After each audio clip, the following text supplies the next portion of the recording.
बेटा क्या नाम है आपका? मोहित। आप 7th गांव से करके आए हो? गांव से क्या है ना? तो ध्यान से सुनो, आपको बेटा आधुनिक भारत पढ़ना है। आधुनिक भारत में क्या पढ़ना है वो समझ लो। आधुनिक का मतलब होता है नया। जैसे तुम्हारा ये आज पहला दिन है, तो इस सत्र का पहला दिन है, इसी हिसाब से इतिहास की सभी घटनाएं 3 भागों में डिवाइडेड है। प्राचीन सबसे पहली, मध्यकालीन तो बीच की 7th क्लास में थी, और आधुनिक मतलब नवीन नवीन। अब कौन से इसमें पार्ट आएंगे उसके बारे में हमें जानना है। 8th क्लास आई। तो आधुनिक भारत में हम क्या क्या पढ़ेंगे देख लिए एक बार, टाइमलाइन इसकी देखिएगा प्यारे बच्चों। आधुनिक भारत इतिहास लगभग 1700 ईस्वी के बाद का समय है। हम मुगल एम्पायर तक पढ़ चुके थे। अब 1700 ईस्वी के बाद का समय है, इसमें लिखा है 1700 ईस्वी के बाद का समय।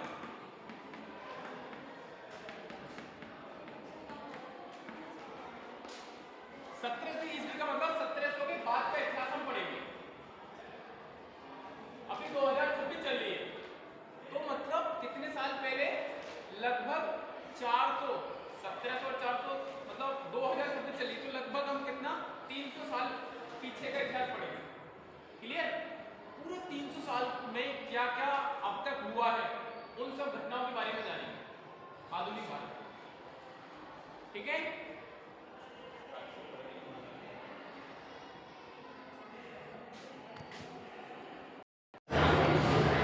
तो हम 1700 ईस्वी के बाद का समय पढ़ेंगे। Got it? अब इसमें कौन कौन सी घटनाएं पढ़ेंगे, कौन कौन से पार्ट आएंगे देखिए। यूरोपियों का आगमन होगा मेरे लाल, एक एक करके बोलते रहेंगे।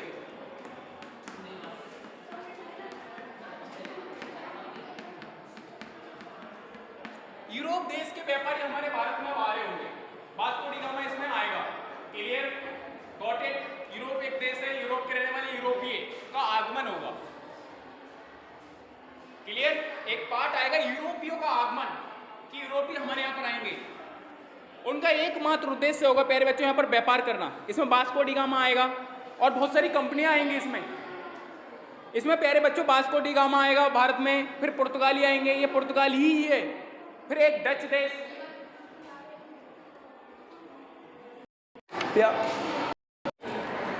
तो इसमें वास्को डी गामा, पुर्तगाली, डच, फ्रांसीसी, अंग्रेजों का आगमन होगा, और ये क्या करेंगे यहाँ पर? व्यापार करेंगे। क्या करेंगे बेटा? व्यापार करेंगे। एक आएगी इसमें east India company. East India company जो कि हमारे भारत पर लगभग 200 साल तक शासन करेगी। ईस्ट इंडिया कंपनी का बहुत जिक्र आएगा, तो इन शब्दों को अपने ध्यान में बैठा लो। बोलो east India company. East India company, EIC, EIC, समझ रहे हो? ईस्ट इंडिया कंपनी आई थी, गई वापस अपने देश। नेक्स्ट चैप्टर में होगा अंग्रेजी शासन की स्थापना।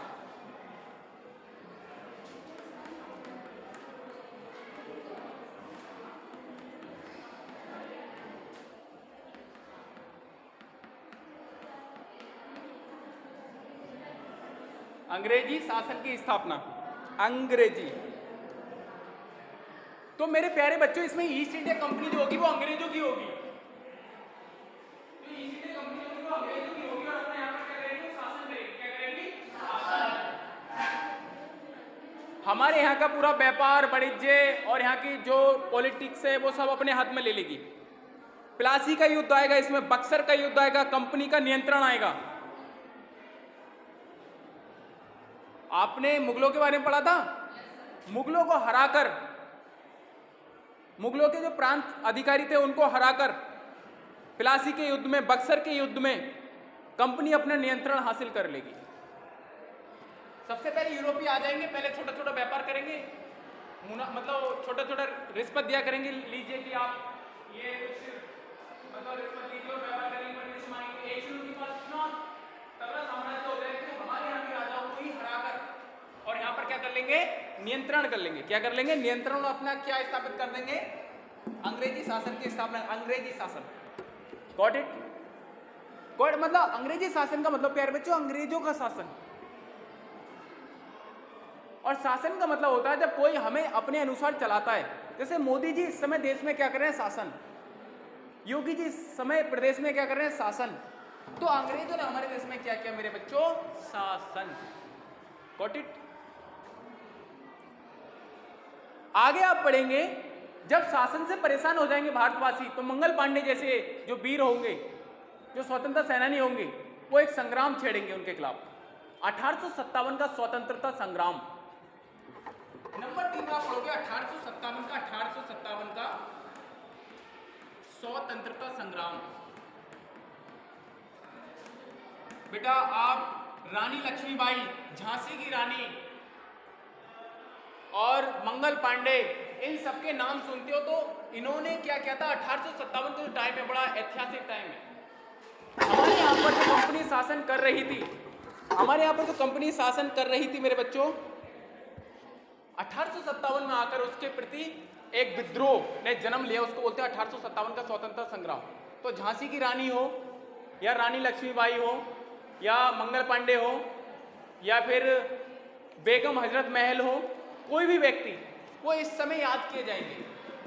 अभी इसमें महात्मा गांधी ने प्रवेश नहीं किया है, अभी इसमें भगत सिंह ने प्रवेश नहीं किया है।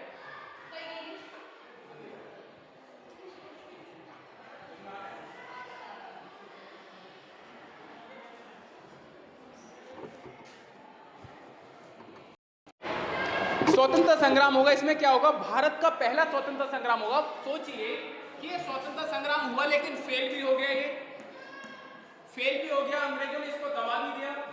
क्यों? क्योंकि उस समय हमारे यहाँ पर इतने आधुनिक हथियार नहीं थे, हमारे यहाँ पर इतनी बड़ी एकता नहीं थी। हमारे यहाँ के जमींदार लोगों ने अंग्रेजों का साथ दिया और जो मंगल पांडे थे, झांसी की रानी थी, उन सबको उन्होंने सलाह अंग्रेजों की मदद करके उन सबको मरवा दिया। ये विद्रोह दब गया। नहीं तो हम 1947 में अगर आजाद हुए तो 1857 में था, 90 साल पहले हम आजाद हो गए होते, और 90 साल हम पहले आजाद हो गए होते तो हमारा देश आज और हाई क्लास हो गया। 1947 में आजाद हुए, 2047 आया नहीं है, 2027 आ गया, 80 साल हो जाएंगे। लेकिन अगर 1857 में अगर आजाद हो जाते तो 180 साल पूरे हो जाते, और 180 साल मतलब 100 साल, 90 साल अगर हम पहले होते तो ये क्लास ऐसी क्लास होती। तुम समझो क्यों होती, क्योंकि हम अंग्रेजों से बहुत पहले छूट गए होते। अंग्रेज हमारे यहाँ का सब संसाधन लूट के ले गए। 90 साल, हमें 80 साल हो गए अपने देश का विकास करते करते। जब अपने देश का 80 साल विकास करते करते हो गए, अगर 180 साल पहले हम आजाद हो गए होते तो हमारा पूरा सिस्टम बदल गया होता, पूरा सिस्टम बदल गया होता। बेटा मैं कहता हूँ कि समय बहुत बलवान है, बहुत बलवान है। समय किसी को नहीं छोड़ता, किसी को नहीं छोड़ता। अब यार इस समय हमारे समाज में कुछ बुराइयां थी, एक चैप्टर आएगा इसमें, हमारे समाज में उस समय कुछ बुराइयां थी, कुछ कुरीतियां थी, महिलाओं को लेकर, बच्चों को लेकर, ऊंच नीच, जाति प्रथा को लेकर। आपको 7th में भी मैंने पढ़ाया था कि धर्म सुधार आंदोलन हुए, मीरा, दादू, नानक, चैतन्य, महाप्रभु, अलवार, नैनार, काय पढ़ाया था। अब इसमें सामाजिक सुधार होंगे, हमारे समाज में सामाजिक बुराइयां थी,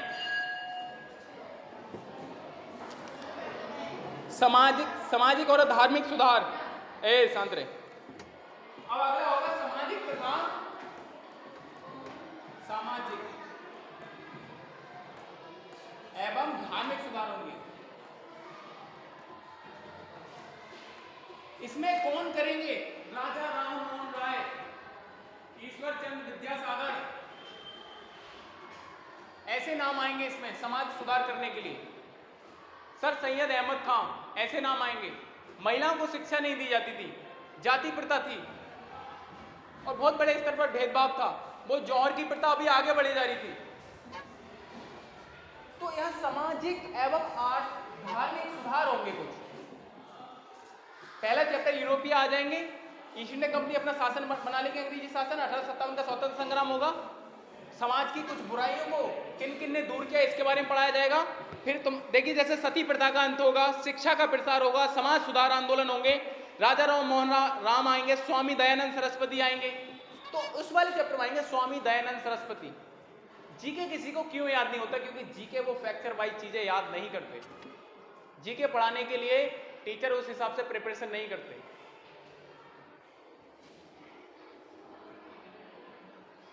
So it is a great challenge to understand the GK, and this is challenge not for you, this is a challenge for the teacher.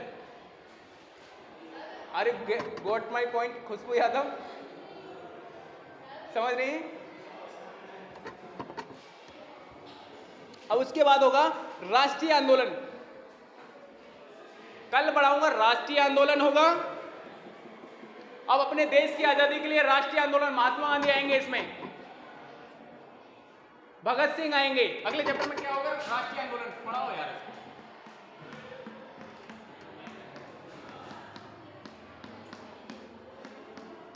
राष्ट्रीय आंदोलन होगा, अर्थात अब दूसरा वाला आंदोलन। अब इसके बाद क्या होगा? दूसरा वाला आंदोलन। ये पहला आंदोलन था, ये दूसरा आंदोलन होगा। इसमें महात्मा गांधी, भगत सिंह, चंद्रशेखर, ये सब व्यक्ति आएंगे। तो राष्ट्रीय आंदोलन शुरू हो गया। ठीक है, ये राष्ट्रीय आंदोलन जो जन्म लेगा, जो राष्ट्रीय आंदोलन जो जन्म लेगा, इसके बाद से ये 1880 से लेगा। 1880 से जब कांग्रेस की स्थापना होगी, एक गठन बनेगा कांग्रेस। ये जो कांग्रेस देखते राहुल गांधी वाली, ये आज से बहुत साल पहले उसने जन्म लिया है, कांग्रेस ने जन्म लिया है। तो राष्ट्रीय आंदोलन यहां से जन्म लेगा। हेलो इधर देखो, ठीक है। 1880 से एक बात दिमाग में बैठनी चाहिए आपकी। उसके बाद आएगा देश की स्वतंत्रता तथा विभाजन। अपना देश स्वतंत्र हो जाएगा तथा पाकिस्तान अलग हो जाएगा। सगुन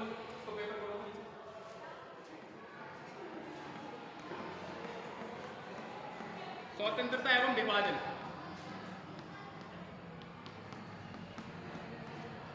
देखिए, देश स्वतंत्र हो जाएगा तथा विभाजित हो जाएगा। अब देश अंग्रेजों से क्या हो जाएगा? स्वतंत्र।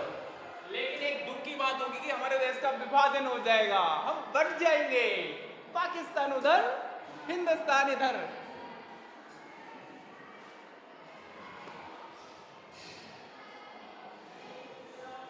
Pakistan, oh my God. तो इस देश को स्वतंत्रता तो मिल जाएगी, आजाद तो हम हो जाएंगे, लेकिन क्या होगा? हमारे देश का विभाजन हो जाएगा। क्या हो जाएगा? विभाजन हो जाएगा। और विभाजन किसमें होगा? पाकिस्तान तथा हिंदुस्तान में। मेरे लाल और लालियों, तुम विभाजन का दर्द क्या जानो? 55,000 crore, sorry 55,000 crore per year. सुनिए, 55,000 करोड़ सीआर पाकिस्तान चाइना के बॉर्डर पर हमें प्रति वर्ष खर्च करना पड़ता है। पाकिस्तान आज हमारा ऐसा नासूर, ऐसा दुश्मन है कि उसका कोई भी इलाज नहीं, सिवाय हम मिलिट्री भेज सकते हैं, ऑपरेशन चला सकते हैं, बहुत पैसा खर्च करना पड़ता है। इसलिए दुश्मनी का कोई फायदा नहीं पैसा, कोई फायदा नहीं। हमारा अगर पाकिस्तान हमारे साथ होता तो इतना क्यों करते? क्यों करते? हमारे इतने सैनिक शहीद होते हैं, क्यों होते हैं? दुश्मनी है। तो बेटा देखिए, पाकिस्तान भारत से अलग हुआ तो इसका आज भी नुकसान है, और तुम्हें ये बात समझनी पड़ेगी। अब आप 8th क्लास में आ गए, लेकिन तुम्हारा समझ